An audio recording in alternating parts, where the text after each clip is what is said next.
I was starstruck because I had grown up looking at all these guys on TV. Kareem Abdul-Jabbar, Magic, Bird. They were there a year before I got there. And, just to play against somebody like JoJo White and George Gervin, Dr. J, Moses. We played serious street basketball. It was much more physical game back then than it is now, obviously. That's why they had to change the rules because of how we played in the 80s. I mean, it was the guys was getting clothesline, guys was getting hit in the back, no calls. But the game has calmed down now. It is more quicker now and more finesse, more shooting. Back then, it was much more physical. And you are in Australia right now. You're talking NBA basketball. You're talking great teams. You're talking great individual players. Takes it off, and there's number 23, and of course Johnny goes nuts. So we're all getting goosebumps thinking about it now. I just tried to go out there and play my game. I have no idea what you're talking about, Adam. I don't like anybody. I'm not a people person. Strand, you made the pass, yes. Christian, can you catch the ball? Yes. All the stars were aligned and all the muscles fired at the right time, and I was able to get off the ground and throw one down. I was saving that as a surprise for you. And now, introducing your host for In All Airness, Adam Ryan. Welcome to episode 56. Thanks for joining me. Stay up to date with my monthly email newsletter and you will receive exclusive details on upcoming podcast episodes, future high-profile guests to appear on the show, and much more. Simply visit inallairness.com/news. Today, I welcome former NBA veteran and European champion Rick Brown to the show. After our chat for added perspective on his impact overseas, you'll hear my brief chat with good friend Kobe Sobrino. I asked Rick about his buzzer-beating shot to win the 1992 European Cup. Kobe was actually in attendance at that very game, so stay tuned to hear his memories of that too. Towards the end of the episode, I'll share 2 more great podcast reviews. Add yours by visiting inallairness.com/review.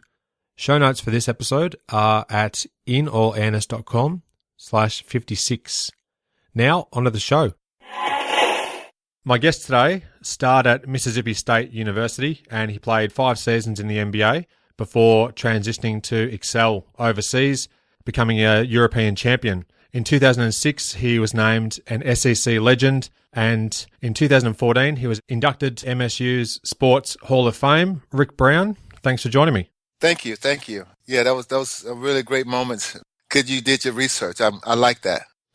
I'm well researched. I really enjoy learning about the guests before we chat, and I'm sure this will be a great chat about your career thus far. Yes. Researching about your career, I read a really good Sports Illustrated piece that said you moved to Atlanta and lived with relatives for 3 years to play at West Fulton High. Yes. And then as a senior, you averaged almost 29 points and 20 rebounds a game, which is incredible. Yeah. How important was that decision to move away from home, Rick? It was so huge, such a big decision, man. I was 15 at the time, and my mother wanted me to do it, but my father didn't. My father kept telling me, son, you have 2 more years of high school. Why rush it? I was like, Dad, because, if I go to a bigger city, I can get more recognition by more colleges. That was my thinking back then. That was 19. I'm not going to even say the number, but it was way back when. Okay. Yeah. It was way back when. So I made the decision, along with the blessings of my mom and my dad finally came around for me to move there because actually the man who brought me to Atlanta, he was a coach at the high school where my brother and sister went, like 5 years before I was in middle school then. Okay. So this man remembered me, right? I remember exactly. I was in the 7th grade. I rode my new bike I had just got for Christmas. I rode my new bike to the high school to watch the high school practice. I was like in the 7th grade. And he came outside. My friend and I was outside, and the coach came outside and was like, oh, that's a nice bike. Congratulations, you got a new bike for Christmas. And I had no idea the guy knew me, right? Yeah. I was like maybe 5'10" in the 7th grade, maybe 6 feet at the time. And so 3 years later, he calls again and say, hey, I've been following you. Why don't you come to Georgia? We can win some championships. So I was like, okay, let's give it a shot.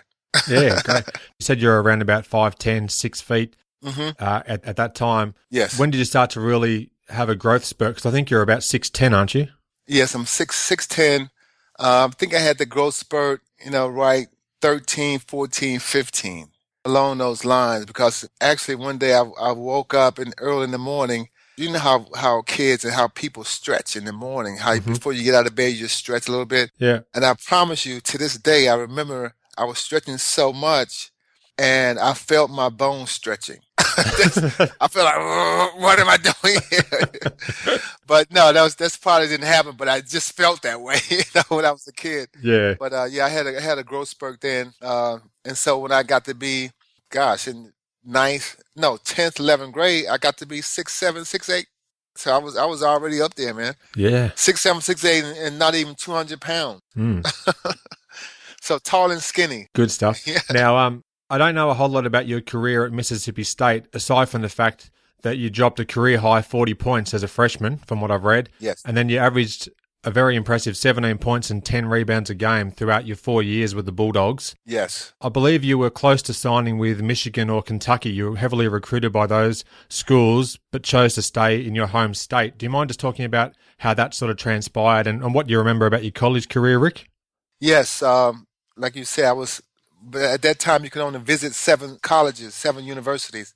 So I had the final list: Michigan, Kentucky, and Mississippi State. I had to put Mississippi State on there because of a sentimental value, the sentimental purpose. But I was leaning towards Kentucky. I went to Michigan in April and it was snow on the ground. So I was like, that kind of threw me for a loop. Yeah. But I was right there with Kentucky and Mississippi State. And before I went to bed that night, I was going to Kentucky. But when I woke up the next morning, something was heavily on my mind to say I should go to Mississippi State because of my parents, because of my relatives. Everyone there could see me play. Back then, we did not have ESPN. We did not have cable satellite TV, so you couldn't get all the games like you get now. That was one of the bigger reasons why I chose Mississippi State, because of the family obligations. And, I just wanted to be closer to them since I had left them 3 years previous. And as a senior, you averaged over 20 points a game and almost 14 and a half rebounds. And you were one of the honourable mentions in the 1980 All-American teams as well. So some great things happened for you in your last season at Mississippi State. Yes, it did. And, it was a great college experience.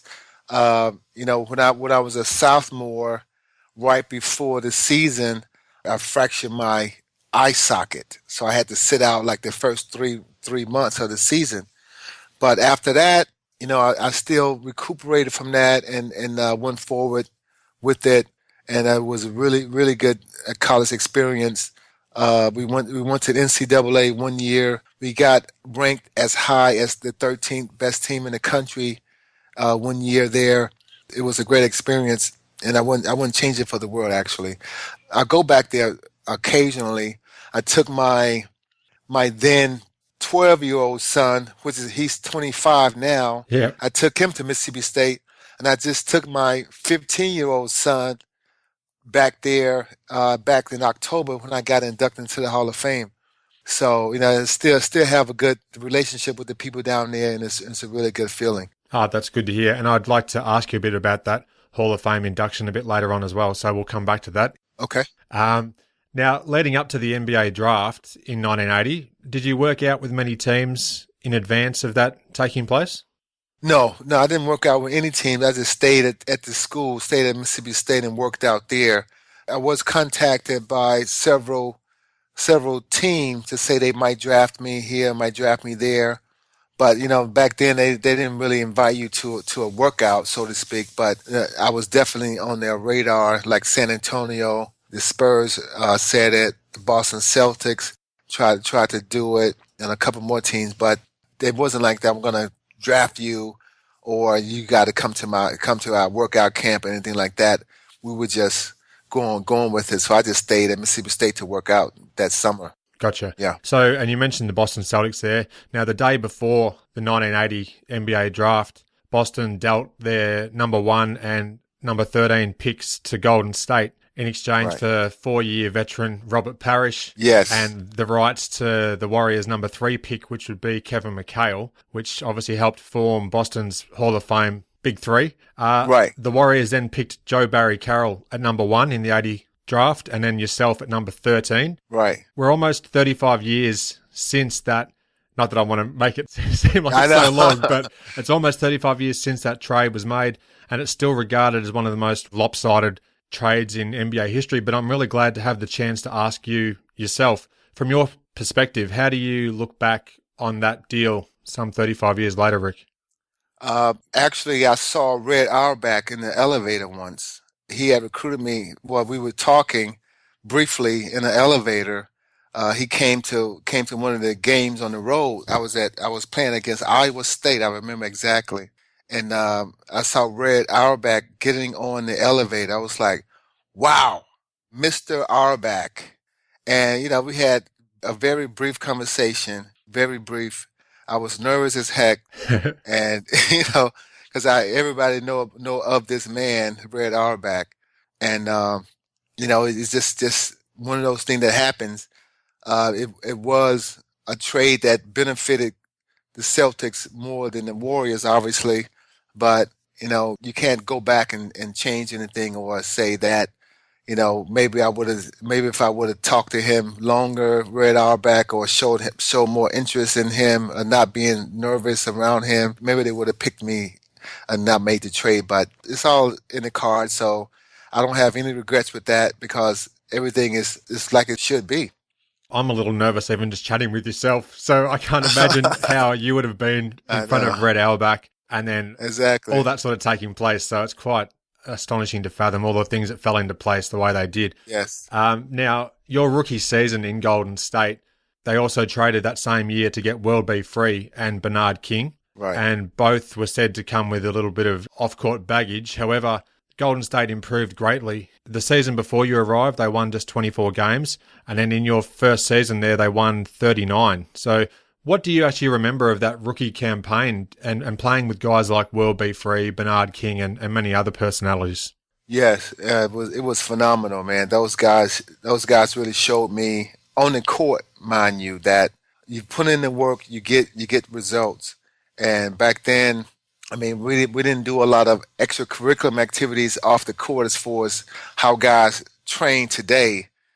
Guys train year round today. Right now, back then, we didn't train year round. We had that time off, and we took the time off. But however, great to play with a Hall of Famer like Bernard King. Actually, I played 2 years against him in college. He was at Tennessee, and I was at Mississippi State. So I knew of him then when he was in college. They had their issues, off the court, but they didn't let that deter them on the court. They were still great players. They always brought their A game, and I learned a lot from those guys as far as how to be an NBA player on the court. How did you find the transition from playing in college to your first couple of years in the NBA? Was there a huge difference between the ability of players and I guess the overall size, or how did you match up in that regard? Yeah, huge difference. The speed, the strength, the accuracy of the players, the length, the height of the players. It was a big time adjustment. And for me, I was starstruck because I had grown up looking at all these guys on TV. Kareem Abdul-Jabbar, Magic, Bird, all these guys. I had grown up looking at them on TV. They were there a year before I got there. And just to play against somebody like JoJo White, play against somebody like a George Gervin, Dr. J, Moses, those guys. I mean, we played serious street basketball back then. It was much more physical game back then than it is now, obviously. That's why they had to change the rules because of how we played in the 80s. It was too physical. I mean, guys was getting clotheslined, guys was getting hit in the back, no calls. It was really, really a rough game back then. But the game has calmed down now. It is more quicker now and more finesse, more shooting. But back then it was much more physical. Yeah, there were some big time battles back in the 1980s. Yes, big time battles, man. Big time. Yeah, in 1982, your Warriors improved again and went 45 and 37, and you just missed the playoffs. Yes. Did you sense at that time that your team was on the brink of a future series of playoff runs, or how were you looking at things as you gradually improved season by season? Yes, we were definitely looking at that perspective because we had some teams like the Houston Rockets team that we could never give over the hump. The San Antonio Spurs team with Iceman, we could never get over a hump against him.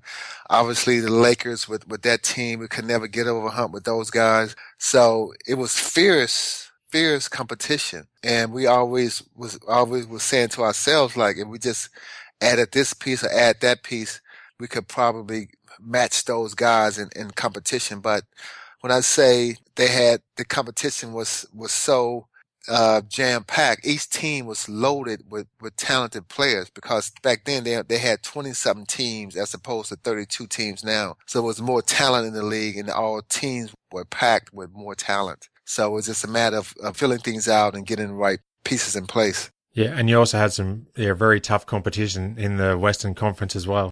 Exactly. That made it even harder for you. Made it even harder for us, exactly. And then plus with the travel, with the traveling aspect of it, we did not have private jets like they have now. We had to fly commercial, which means you had to get up this time of day, that time of morning to fly, to make all these trips, and that took a toll on your body as well. How did you even find just fitting into the airline seats and things? I mean, did you get upgraded many times to be able to fly with extra leg room, or how did that sort of work? If we didn't sit first class, we always raced for the bulkhead seats or the aisle or the exit row seats. I can imagine. So the tallest guys out usually got those seats. Yeah. But usually we flew first class most of the time. But yeah, we had to get the bulkhead seats in the exit row. In mid-February of 1983, the Warriors traded you to Atlanta, and then you played 2 full seasons with the Hawks. This was also Dominique Wilkins' rookie season. Right. Do you mind just talking a little bit about your time with Atlanta and playing alongside the Human Highlight film as well, Rick? Right. I called it. It was a coming back home thing for me. So it was a good thing for myself when I was traded to Atlanta. Because I knew people here. I knew of Dominique. I knew of the great shot blocker they had in Tree Rollins. I knew of a great power forward they had in Dan Roundfield. I knew of a great point guard they had in Eddie Johnson. They called him Fast Eddie. I mean, quick as a cat. He was one of those point guards that you see out there today that speeded around the court, so to speak. So it was great playing with Dominique and playing with those guys. And in the next year or so, we got Doc Rivers and some more pieces. But, playing with Dominique, I told him several times that, Nick, you are the man. Because not only did he dunk on somebody, he did those dunks in the games on somebody.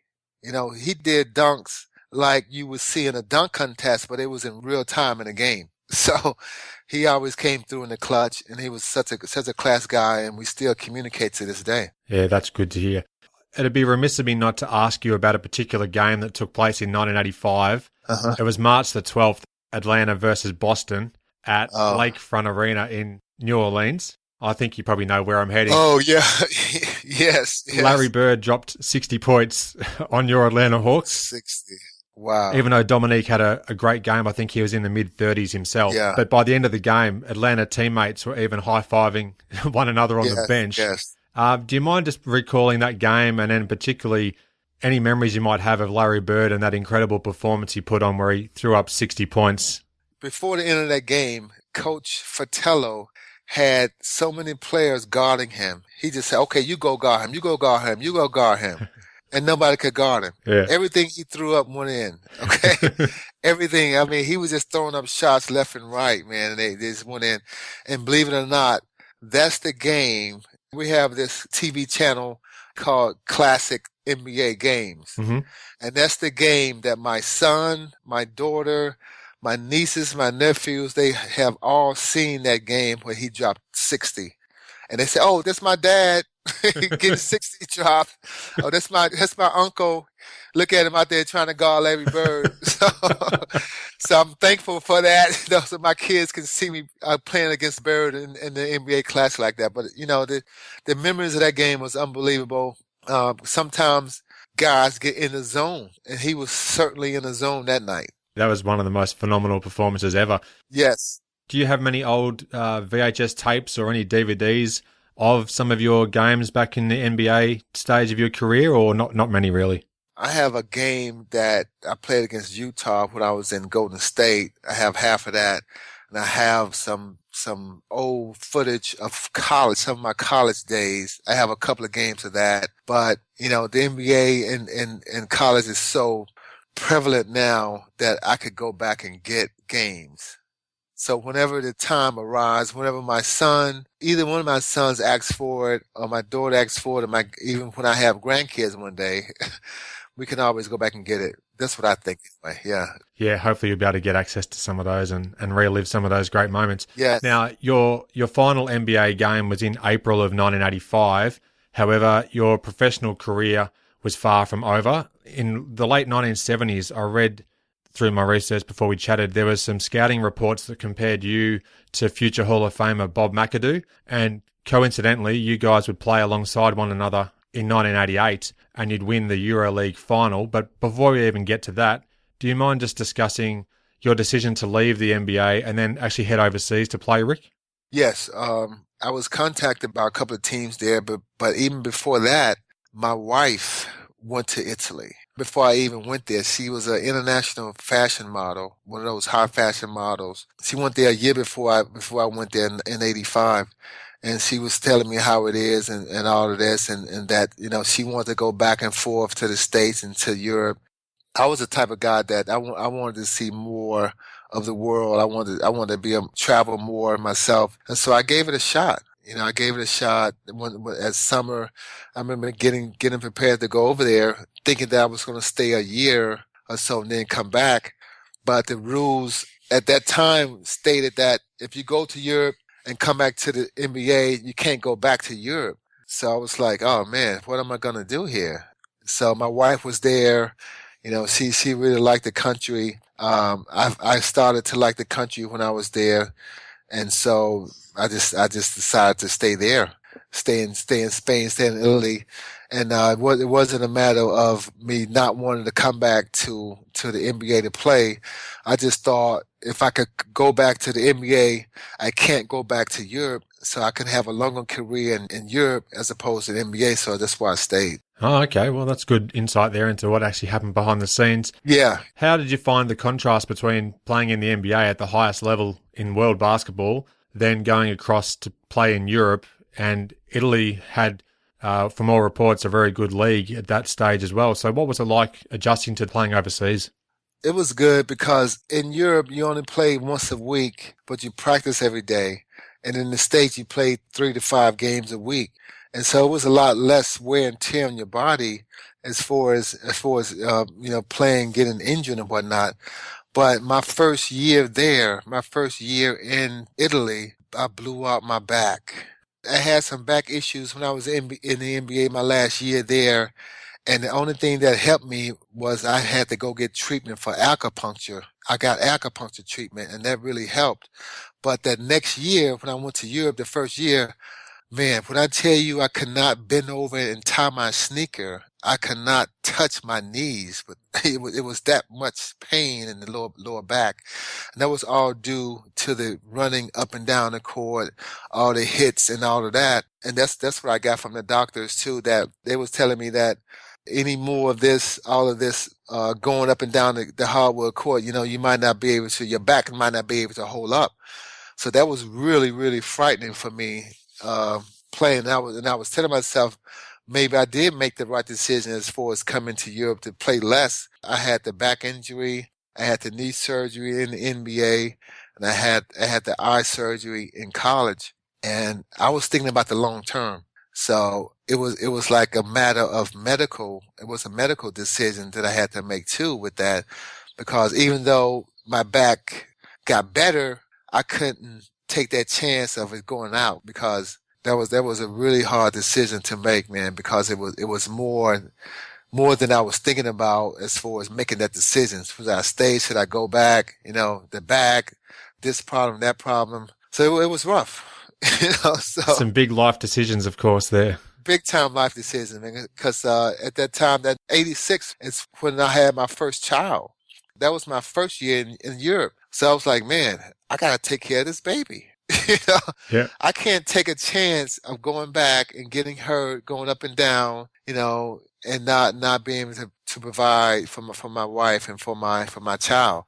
So all of that played a big factor into my decisions as well. Plenty of things going on behind the scenes there. So Plenty. yeah. Now, I mentioned a little while ago about 1988, I believe was the year that you won the EuroLeague final and you teamed up with Bob McAdoo. And I believe Mike D'Antoni was actually a very popular player over in Italy at this stage too. Do you mind just talking a little bit about playing with some of those former NBA guys and actually winning that 1988 EuroLeague final?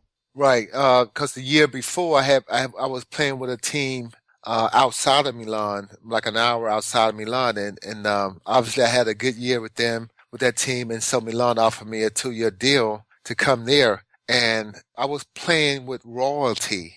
Mike D'Antoni was and is still a legend in that country. He had the dual citizenship. I played with a guy named Roberto Parish. He was like such a big time shooter over there. He's in politics now over there. I played against a guy named Dino Meneghin. He is like an ambassador in Italy. So they had these guys who was like bigger than life, so to speak. The Italian guys that I played with the first year, especially those three, they were treated as though they were royalty, okay? Because they was just that bigger name. And then to add someone like a McAdoo on the squad, I mean, we were like, the sky's the limit. So it was a great first year experience. I'm not going to pretend I know a whole lot about European basketball, but to add a bit of perspective, after we chat today, I'm also going to be chatting with a good friend of mine. His name is Kobe Sobrino, and he actually attended one of your games. It was in 1992, and we might as well chat about the game actually now. There was a game in France that you won at the buzzer. You hit a shot after you stole the ball to win the game. Right. I think it was the European Cup final. It was, yeah. And that's on YouTube. It's one of the most prominent clips I could find of you on YouTube. And yes, yeah, just an incredible finish to the game. How did that sort of all come to be? My kids have watched that over and over again, as a matter of fact. that is a big moment there. Yeah. And, you know, that particular game, we were leading the whole game, by the way. It was a championship game. We were leading the whole game. The last 5-6 minutes, they caught up with us. I remember distinctly, my teammate was on the line, on the free throw line. We were down 1. He makes the first free throw, okay? Then I'm saying to myself, man, he got to make the second free throw so we can go up 1. It was only seconds left. And so he misses. And I'm thinking it happened so quick.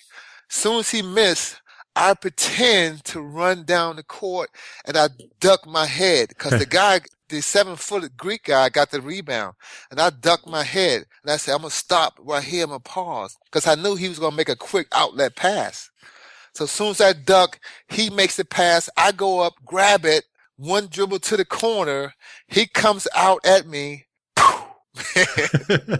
That was the best feeling in the world, man. That was the best feeling, was to get the steal, to make the shot over him, because he definitely came out to try to block it. And we win the game in the last second like that.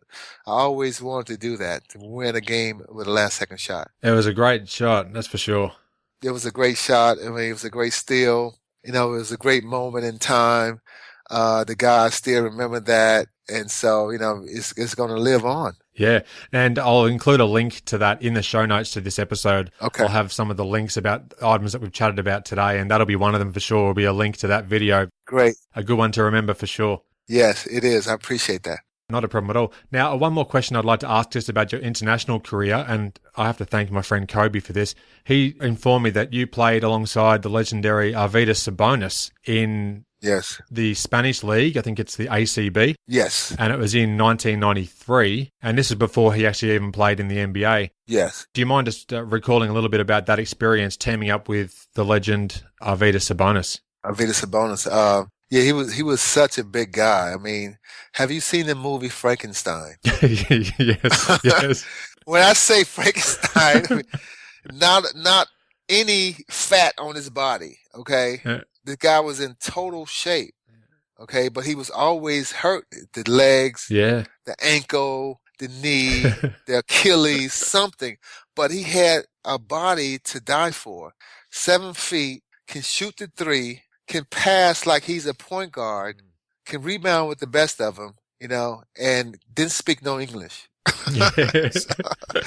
So it was hard to communicate with him at the beginning. But, once you get on the court, it was like we were brothers because, he knew my moves. I knew his moves. I knew when he was going to pass or when he was going to shoot. So he was a great player to play with too. It was difficult to communicate with him at the beginning because he spoke a little Spanish, but he did not speak English. He spoke very, very little English, but we did get along well together. And like I said, he kept himself in good shape. He just had those nagging injuries, and that's what kept him out of the NBA for a while.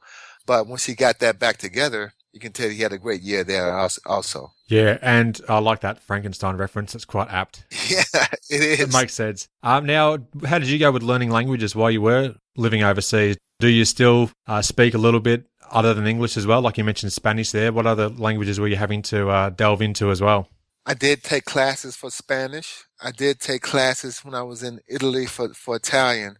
And to this day, I speak Spanish more than Italian. I only speak Italian with my wife because we communicate with each other sometimes in Italian. Okay. Because she doesn't know Spanish. And sometimes I get Spanish and Italian mixed up. If you can tell, you can say, "Oh my God, I can't say that."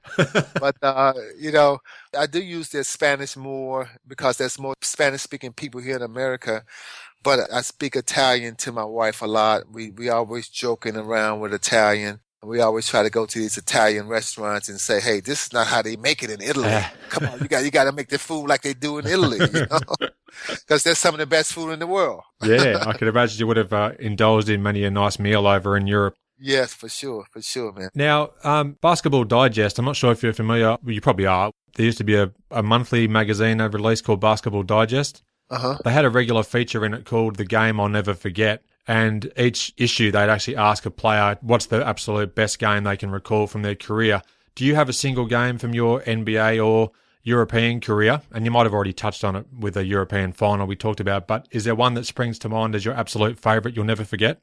That one, when I was in the Spanish League, that championship game, one to remember, when we won the European League in Italy, phenomenal time there. A couple of games against the Lakers, at the Forum, a game against the Celtics in the Garden. I heard my name called several times, a game against the Knicks in the Garden. I heard my name there. Those historic places, I can go back and reminisce on those, especially those 3 cities in America. And some of those games was very memorable for me. Yeah, it gives me almost goosebumps just hearing about it now. Obviously, I love my NBA history and my basketball history, but yes, to hear it from a former player, it really hits home. Now, do you have a favourite arena that you ever played in? Was there an absolute favourite you could choose? It would have to be the Garden, Boston Garden. Yeah. Before they made the new one, because that court, that parquet court, was so different than all the other floors in the States.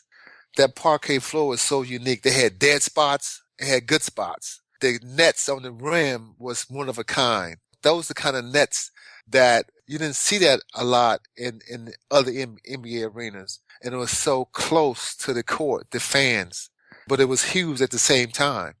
So I would say the Boston Garden was definitely the most memorable arena that I definitely enjoy playing in.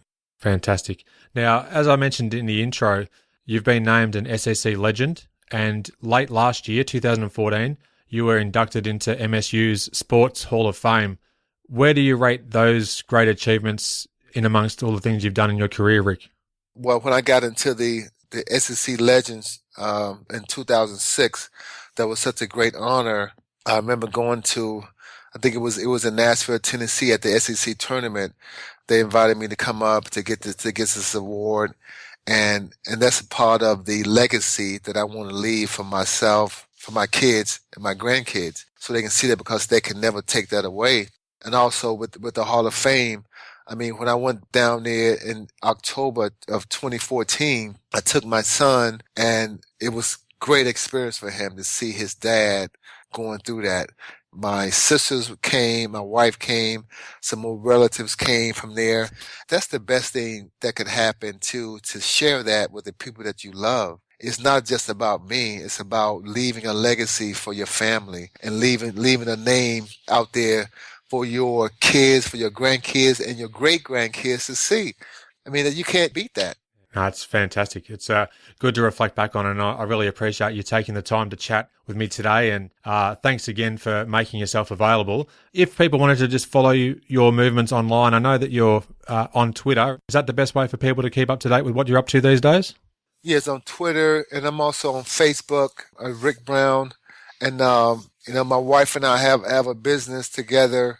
She has a blog talk radio show that she does. Okay. And, we can keep up there, but mainly on those social media platforms is where people can find me. Your Twitter handle is at Rick Brown NBA?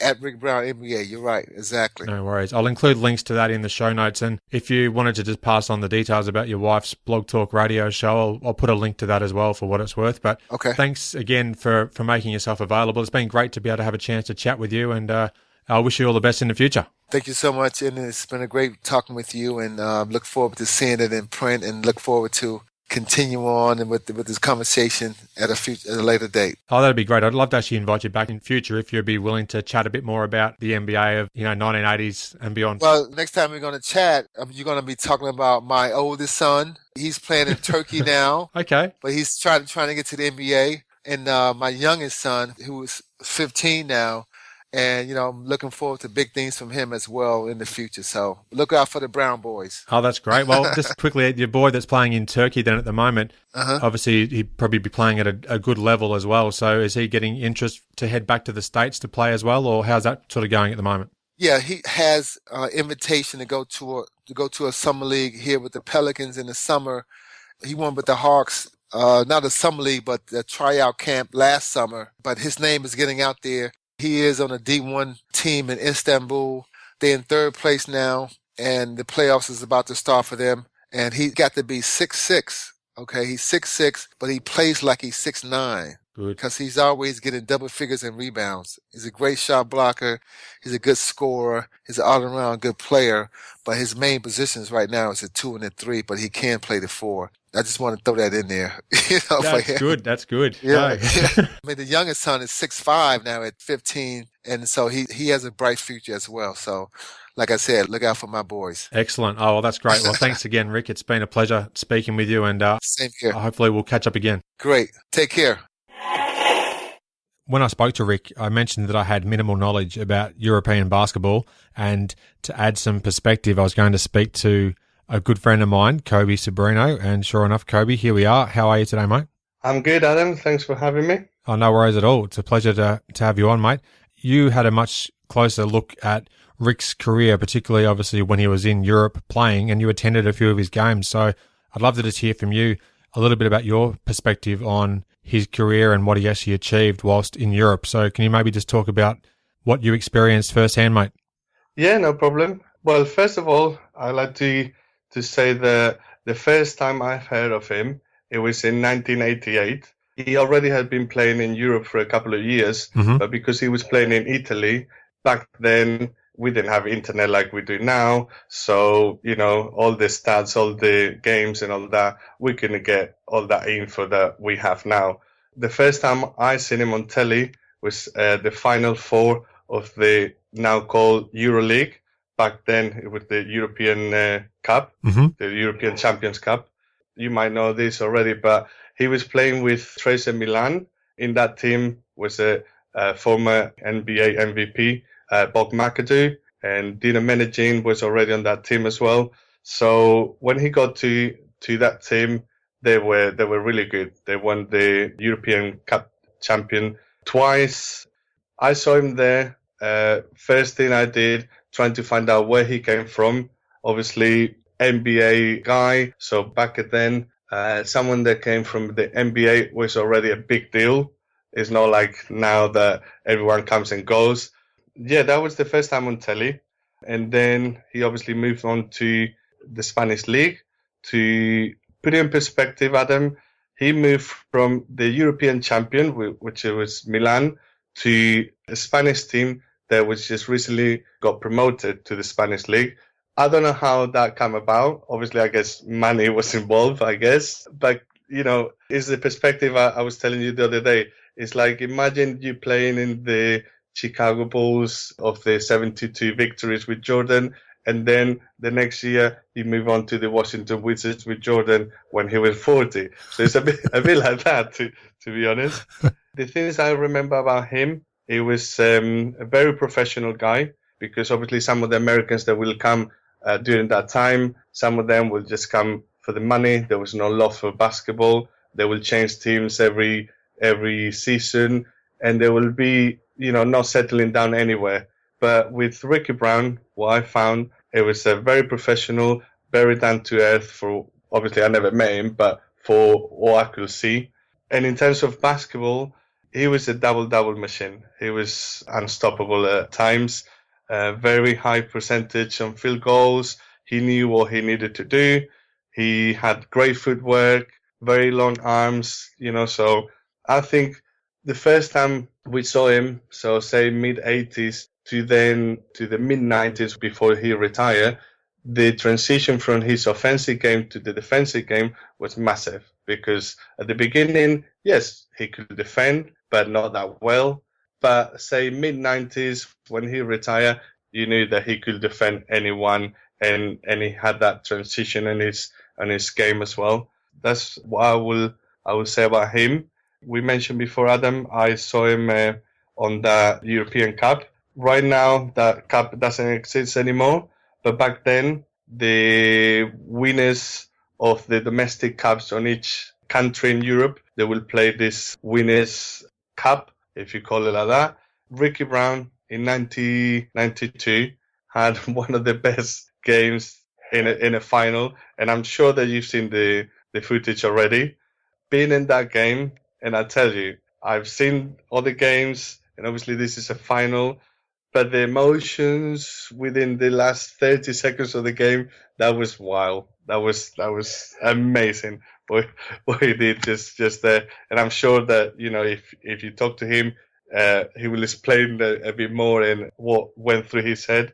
One of these unbelievable finishes. Obviously, you can't compare it to Jordan, that 6-game winner with Utah. But in terms of European basketball, in terms of Real Madrid, and me being a fan of Real Madrid, what Ricky Brown did on that last seconds of the game, it was amazing. That's awesome, mate. You were actually there in person, and I believe you were there with your brother, and you said that you can still remember to this day the roar from your brother and amongst all the crowd as well. So very good memories. Yeah, that's correct. I mean, like when you see certain games and you always stick in the back of your mind, being there, obviously, I had to watch the game a couple of times afterwards to kind of get the full picture. Yeah. But I remember, and now I'm speaking from memory, but I think with 30 seconds to go, Real Madrid was 3 points up and they had possession. They missed it. Then one of I think it was Prelevich from PAOK Salonika, he scored a 3-pointer from probably 9 meters with no effort whatsoever to tie the game. And this was like 6 or 7 seconds to go. They committed a foul. And back in the day, there was no 2 free throws like it is now. There was that 1+1. Mm-hmm. So if you miss the first free throw, then off you go. And the American guy, Mark Simpson, he was a reliable shooter, but he missed that one with, I think, probably 5-6 seconds to go. The PAOK center grabbed the defensive rebound. He was going to pass it to his teammate. And out of nowhere, Ricky Brown was just standing there and came up with a steal, shot the ball, and as the basket went, the ball went in. For a minute, I mean, the whole arena went quiet because there were more Greek supporters there, to be honest. And they all went quiet because no one could actually believe that happened. And then all you can see was Ricky Brown just running from one end to the other of the court. And then even his teammates for a second, you could see him think, did that win in? Did we just win? What happened?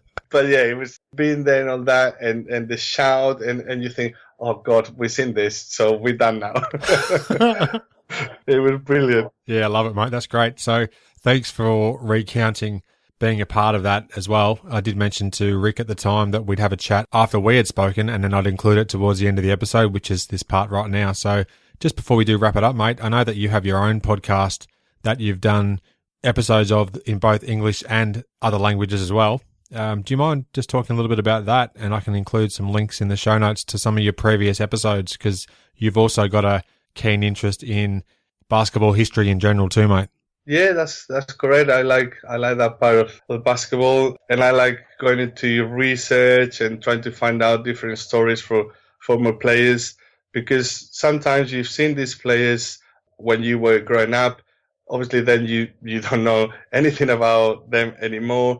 I like to investigate a bit more on that sense. Even though there's a bit abandoned at the moment, yeah, I do have the blog and the podcast. There's Forgotten Legends. I've got a few episodes in English because I chat with some of the American players that play in the Spanish league. Probably none of them play NBA, I don't think. I like that, and I have to say that I remember listening to your first podcast. This is probably 2 years ago, something like that, and that was what made me go into a podcast myself, because I could see what you were doing. There was a really good job, and well, you enjoy it. I mean, you could see that sometimes in the conversations with the players, you really enjoy it, and I kind of wanted that as well. So in a way, I have to say thank you, Adam, for getting me into all this. Oh, mate, that's not a problem at all. I didn't actually say that so that you'd mention that. Just to clarify, I didn't pay you, did I? No, you didn't pay me just yet, I think. That's coming. It'll be a PayPal donation later tonight.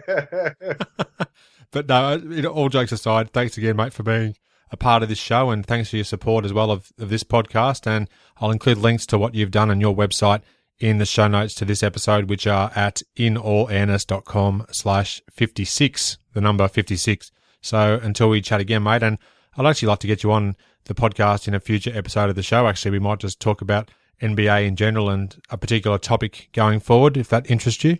Yeah, that would be brilliant. I mean, obviously, we know the time difference there might be a problem for us, but I'm sure we can work something out. Yeah, we'll work something out. That'll be brilliant, Adam. I'll chat with you in the future. Thank you. Take care. Thanks for listening. I welcome your interaction with the show. Suggest topics or guests that you'd like to hear conversations with. You can leave a voicemail. You really can. Please leave a voicemail, somebody. Otherwise, I'll stop saying this. Simply visit inallairness.com/voice. Click Start Recording. Leave a message and then press Stop. You can even listen back before submitting. Press Send and you're done. Time now to share some more great feedback from fans of the show. Here are the two most recent reviews. Thanks to Ramalama from the USA. I've probably butchered that username. The review is titled Goosebumps. Ram writes, and I'm pretty sure that's actually not his real name, unbelievable podcast describing the GOAT's career. Now, when he refers to GOAT, I assume it's Michael Jeffrey Jordan. I'm blessed to live through it again. Well, thank you, Ram. That's high praise. Literally. Next review is from Select720, and I know that's definitely not his real name. His real name is Richard. He lives in Melbourne, in Australia. The review is titled, Fantastic Podcast. Richard writes, like Adam, my twin brother and I used to obsess over the NBA in the late 80s and 90s and feasted on the sadly small tidbits of action available to Aussie audiences at the time. I can understand that completely, Richard. I still have my Always Showtime and Larry Legend VHS tapes, along with the 6 Bulls championship tapes. Pity I don't own a VHS. Anyway, these podcasts are an absolute treat for us NBA tragics in their early 40s. Not just talking about Jordan and other Hall of Famers, but role players we used to watch that gave the era so much personality. Guests warm quickly to Adam's relaxed interview style and well-researched questions. Thank you. Enabling them to divulge material that is not widely known. Keep up the great work, Adam. Cheers, Richard. Well, thanks, Richard. That's an absolute gem of a review. And also thanks to Ram. Worldwide, the show currently has 51 reviews, which is very good. 48 on iTunes and 3 on Stitcher. So close to that 50th review on iTunes. That would be awesome if you can help me get above 50. Thanks for your continued support. If you do add a review, I'd love to read it out on a future episode. Your ratings and reviews are one of the best ways that you can support the podcast. If you enjoy the show and you're listening to this point in the show, you must enjoy it, or you're a sucker for punishment, one or the other. Please do tell your basketball-loving friends about it. Your word-of-mouth recommendations are certainly worth their weight in gold. You can subscribe to my show in various ways. On iTunes, visit inallairness.com/review. That will open up on iTunes. Add it to your Stitcher playlist, inallairness.com/Stitcher. And you can also subscribe on Player FM, TuneIn Radio, Pocket Casts, and other podcatchers. Thanks for listening. I hope you enjoyed the show and share my web address with your friends and colleagues, inallairness.com. Check out the podcast archive for plenty more episodes with high-profile guests. Follow me on Twitter @inallairness. Please add your like to the show's social hub, facebook.com/inallairness. Join me next time for another edition of the show.